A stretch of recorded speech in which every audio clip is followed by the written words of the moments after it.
prieš gimstant projektui atėjo labai kūrybingi statytojai pas mus.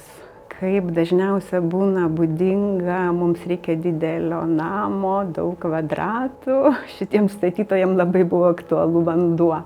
Mes norime vandens nuo stogo, holuose norime vandens, mes norime gal dar kažko. Tai šiaip ne taip nuleidome tą vandenį į kiemo baseiną.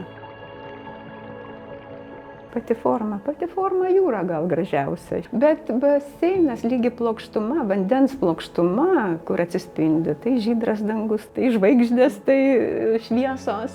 Šiaip tai gražu, vanduo iš tikrųjų gražu ir jo nėra per daug. Na gerai, pasakysiu prabanga. Labai smagu, kad statytojas netaupo pinigų ir iš tikrųjų smagu dirbti, kai nereikia taupyti.